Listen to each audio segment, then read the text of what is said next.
welcome back to the channel.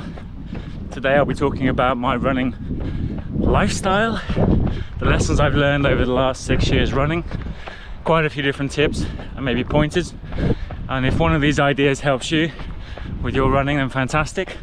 Stay tuned to the end for a bonus point that I think will actually really change your life.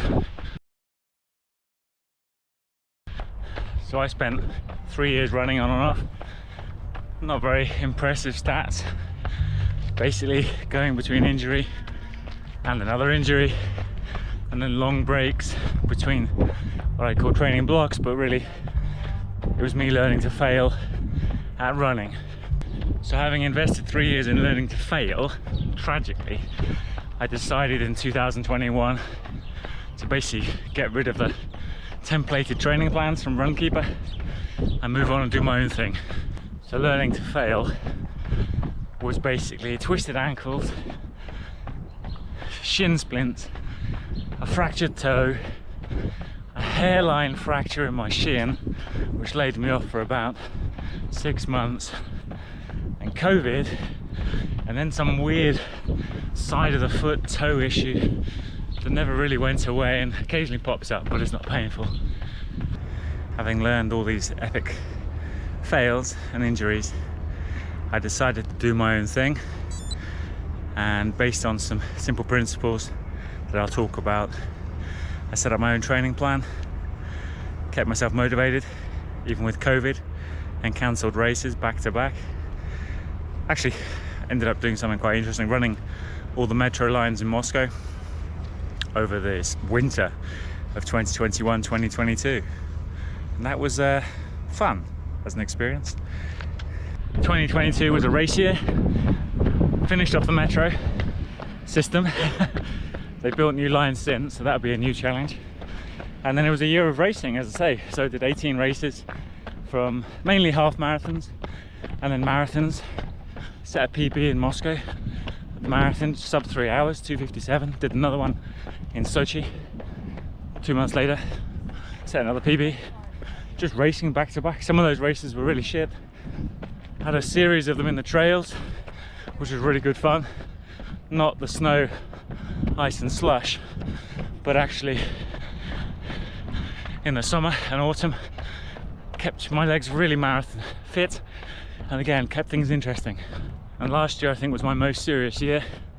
The goal was a sub 2:40 marathon, but managed to pull my back a couple of times. Ended up going sub 2:50 at the end of the year on an icy, hilly course, but was pretty happy with that. I'll take that, and that gives me a driver for this year as well. So the goal for this year has remained the same. So it's been an interesting 6 years. Some of the stats you'll have seen on the screen. I think the next step is to talk you through what the hell I've learned. Have I learned anything? So I have 3 main ideas that I think really help anyone who's running, maybe beginners up to intermediates. I'm definitely not advanced, so I can't go any higher than intermediate. I would say a very advanced beginner, in fact. And you're talking really about having an overarching mindset and a sort of philosophy of how you're running and why you're running. The second is about how you turn that into your training, be that your training plan, individual runs, how you're setting up your year ahead, what sort of targets you have in mind. And the third point is externalities, things that are not entirely within your control, and things that are within your control that can be really helpful for your running experience. The first main idea about mindset is consistency and patience. It's about having the idea in mind that a lot of small steps along your running career will build to something much greater. It's about building up slowly to whatever your next goal is. If that's a sub 4 hour marathon and you're currently at sort of a 5 hour pace, it's going from 5 to maybe 4:45 to 4:30, and slowly but surely getting to sub 4 hours over, let's say, a 1 year or longer period. It's about training for a half marathon. Say you're sub 2 hours at the moment, you want to go sub 1:30. It's about planning out slowly but surely over, say, a 1 year period, 6-7 events, getting your training locked in, taking the time to get to that goal that you set yourself. It's about being patient that the results will come. Consistency. It's about ensuring your efforts, your training plan. It means you're in a disciplined manner repeating the stress to your body through running in a manner that you can recover from, get over the fatigue, get over the aches and pains and niggles, and go again. It means doing this not just once a week, twice a week, 3 times a week, 7 times a week, 14 times a week, but doing that in a way that stresses, that you can recover from, and repeat on a weekly, by week, by week, by month, by year basis, even without extreme speed sessions or super long distance runs. You'll notice major improvements in most of the running and health stats that you are looking at just through consistency. You'll get more efficient, a little bit faster, a little bit easier to recover from. Repetition with discipline is, I think, the core to actually becoming a better runner. You have to be patient, you can't push it. Discipline and consistency is the key. And the second point on mindset is about motivation, and internal or intrinsic versus, or with, external and extrinsic motivation. Internal motivation I like to think of sort of process driven. It's about being that disciplined, consistent, patient runner. It's about setting yourself your sort of internal goals, what you'd like to see yourself doing on your training runs, maybe at events, but it's really about ensuring your health, your running meets the standards that you set for yourself. So for me, that for the last 2-3 years has been getting out there 7 times a week and going for a run. Sometimes they're not the best, sometimes they're brilliant, but it's about getting out there every day and enjoying the weather, seeing how my body feels, and enjoying, well, the endorphin rush after having gone out and got it done. External motivation is more about very specific external goals. So for most people this is races. It's about setting PBs at a given distance over a given course, about going a longer distance, about getting that medal, winning the age group, being faster than you were a year ago when you were younger. But I don't think you have to necessarily separate the two. For me, I have very specific external goals, external motivators I set myself for the last few years, and I really just enjoy the process of trying to meet those goals almost as much as actually meeting them. So I think there's no external versus internal, intrinsic versus extrinsic. I think they can be very well merged together. So you have the consistency, patience, discipline. You understand what motivates you. The hardest part next is turning that into a how do I do it? That's where we come on to training. And I think for most people it's also not the easiest choice. Do you go for, you know, a generic template from Runner's World? Do you contact a coach, running group, who's going to help you with your training to meet your goals? They're not easy questions to answer, and I think for most people it is a case of trial and error to find what works for you. For me, generic training templates from Runkeeper were a massive failure, lots of injuries. until I started doing my own. You have to be responsible for yourself then, but it does add an element of control and again consistency. Now if you're working with a running club or coach, that makes life a lot easier. You have to meet the goals you're given, but you don't have to think about how you're actually setting it up for the motivators that you've assigned yourself. So for me, that's possibly the easiest option, but entails a bit of expense and isn't always easiest in terms of logistics. I do my own, as I say. I read an awful lot online. Reddit, Runner's World, Let's Run, all the crap. And actually, I think what actually really helped me was them as sort of a background, but then actually doing a really slow 6-month build up to 100k weeks and understanding how my body felt as I was doing that, understanding how I was reacting to externalities, which shoes were working for me, in what types of runs, what was interesting for me, what wasn't, what I could recover from.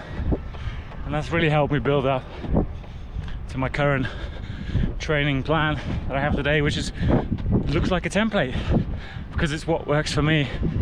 It's templated individually and it's what I can get the stress from, build up my running capability from, recover from, meet my goals with, and actually enjoy, which a lot of people forget about. In terms of training, I think something every runner has to just agree with basically is that they will at some point get injured in their training. And I think, you know, the stats on the medical literature are quite clear on this. Sort of from 1 in 7 to 1 in 2, from novices to pros, everyone will pick up an injury at some point in their running career. Some people more frequently, some people less frequently. I think you really have to understand how your body can deal with the stress, recover from the fatigue you're building into it. I think most cases, aside from, you know, blunt traumas, falling on ice, which I did last year, which knackered my knee, I think most running injuries are a combination of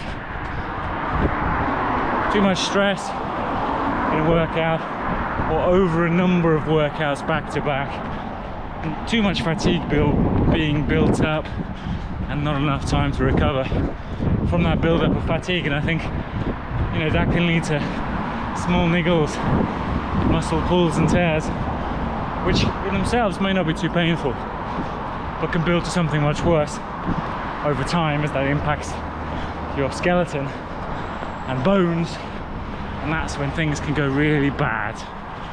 In most cases, learning to understand how your body can deal with the stress, recover, and fatigue. What is a niggle? What is a day off or 2 days off? Which will make no difference to your training in the long term. What's a week off? What's going to the pool for 2 weeks instead and swimming? What's going on a bike for a month instead of running? Versus having to go to the doctor, which we all hate and despise. But if you go for a run and you have a sharp pain anywhere in your legs, back, stop, turn off your Garmin, get home, call a doctor. Don't go on Google, Reddit or anywhere else for advice. Go and see a doctor, a sports specialist if possible. Get yourself scanned, work out what the issue is, and see if there's something that you can do longer term, supplementary to your running, to help prevent it in the future. Further to your training, I think it's really important to keep a diary of what you're doing. This can be in the form of, you know, Garmin's Connect. It can actually be a physical diary, be an Excel spreadsheet. I use that for setting up my training schedule. Really easy, nice visuals, keep it colourful, and then Garmin to do a cross-check on actual distances completed month over month. I think the two work well together. That will actually help you ensure that your consistency is there. If you're seeing over a number of runs back to back because you're tracking them, but you're not quite where you want to be, then it's a case of speaking with your coach going back to the drawing board and trying to understand what's not where it should be. That could be the weather, could be the shoes, could be something more technical in terms of your running style, and it could be just having a bad day. If you're not tracking it, you won't know. One other part of what I call training is actually racing. And the reason I'd call it part of training is because most people are training for a race. I think they work very well as an external motivator. I personally enjoy doing them. But I think for a lot of people the idea of racing is the be all and end all. And I think that's not entirely healthy. I think they're great to have races, and A races, B races, C races, build up races, recovery races. Fantastic. But I wouldn't lock myself into them being the only thing that you have to prepare for in terms of running. And the other thing on racing is, if you're a runner, you don't have to run marathons. If you enjoy running the 400 meters all out, pure lactate death race, go for it. I think in a lot of running circles, the marathon is considered the gold standard. If you haven't run a marathon, you're not a runner. I think that's bullshit. I know people that really actually enjoy 400 meters, 800 meters, well into their 40s, and they just love that burn up. And I think good for them. I personally enjoy half marathons way more than marathons. The build up is more fun, it can be a little bit shorter, you don't have to kill yourself on the day. It's normally a much more fun crowd, not everyone's so serious. There's a lot less risk of complete and utter failure, which we have seen recently. Well, that was a big fucking balls up of a run. Me specifically. And you can repeat them more often, once every 4 to 6 weeks. Give it a good shot, go back to the drawing board. The evolution there for yourself in terms of learning your body, how you can put up with stress, fatigue, is much more impressive. The third group of things to think about are externalities. The things that are not entirely within your control. And I say that with a pinch of salt, because some of them are, or you can at least try and bring them into your control. The first one being in weather. So the weather in Moscow can be minus 30 in the winter and plus 34 we had this summer. So in terms of training in the bad or the good weather, as an externality, it's about clothing and it's about the will to get out there. The cold weather's all about clothing and the will to get out there in minus 20s, 30s, get the legs moving, make sure your phone doesn't freeze over on your watch. And it's all about the clothing. It's all about having the right kit to do the right job. And honestly, you don't need to have super specialized cold weather kit, just put more kit on. So 3 t-shirts and a windproof will pretty much see most people if they're moving through a cold day, as long as they're wearing some shorts as well, not butt naked. In the hot weather, it's being as lightly clothed as you can without being butt naked and making sure you're hydrated. And to me, that basically does it. Good quality sleep, the #1 recovery tool. Nothing beats it. Rebuilding your torn and rundown muscles, tendons, relaxing your brain, hormones firing, chemical rebuild, glycogen analysis, everything that you need for a fresh start to the next day is good quality sleep. I call it an externality because for a lot of people, kids, work, eating late, beers, it's a really hard one to get done right.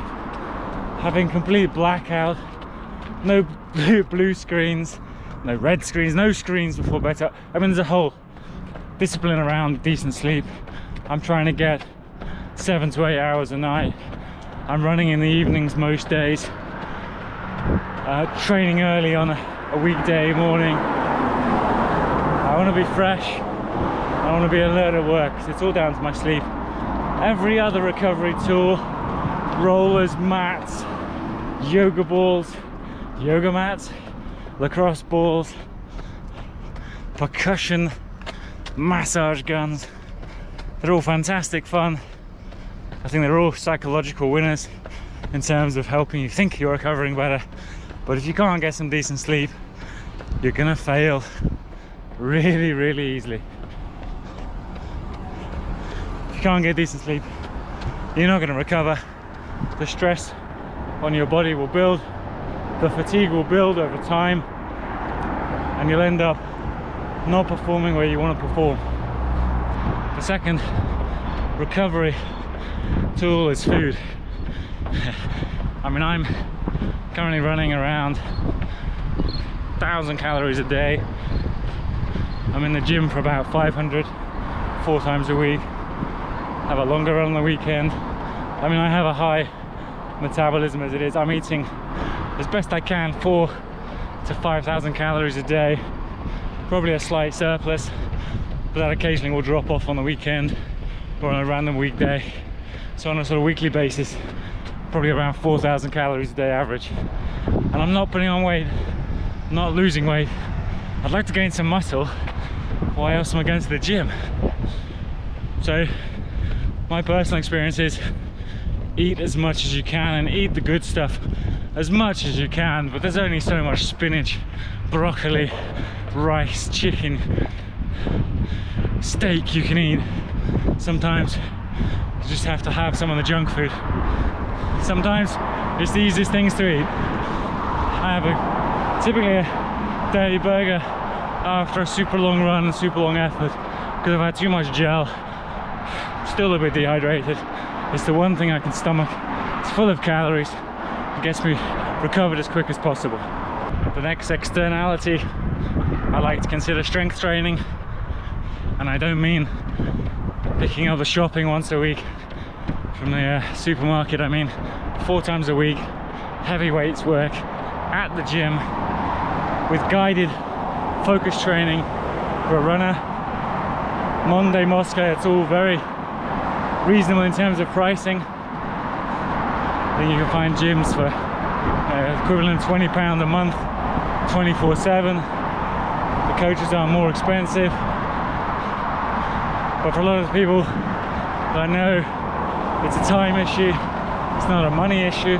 It's about finding the time to put in your schedule with work, kids, and running, as well as not risking getting too muscular. It doesn't seem to happen to me. I can't get too muscular.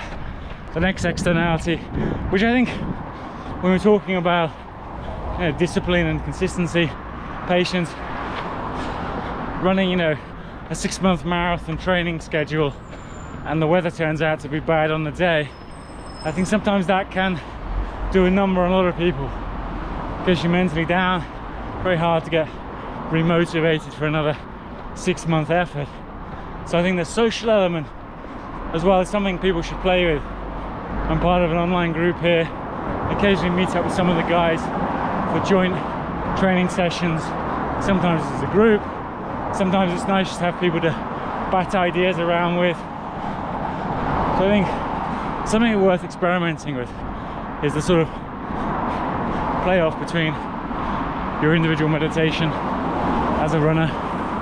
For me, most of the time I am solo, and sort of this monogamous approach versus this more orgiastic group running and training. I think for a lot of people it can be really beneficial to have other people to run with. Keeps them motivated, gives them someone to speak with, have a chat about their training, talk about other runners behind their back, a bit of gossip, talk about world athletics, latest doping scandals. And it does help time fly, and it makes things interesting, which I think, again, going back to hardcore discipline and consistency, that really isn't fun for a lot of people. And I think if you can find a way of making it more interesting once or twice a week, then it's certainly worth approaching. Shoes. This is the last bonus point. You're almost at the end of the video. Leave a like, subscribe if you've enjoyed these points, leave a comment, tell me where I'm absolutely terribly wrong and what else I can be doing to improve my running, my mindset, my training approaches. Buy the shoes. You're gonna feel like a legend in when you run with them. So put these on this morning, came out, I was like, yeah, these are cool. These are super fast pink shoes. I'm gonna run like an absolute beast. Obviously I'm just doing blind mileage today. Buy the shoes that you enjoy the look of, that fit your feet well, and you're gonna feel like a god running in them. Don't listen to the reviews online. Go into the shoe store, find the size that fits you, find the ones that are calling you all night. Like I walked in last week to the shop, Li-Ning, Chinese brand, and these guys are sat there going, I can really help your running. And I buy into that psychologically. So buy the shoes you like the look of, that fit well, and you're going to feel like a running god in.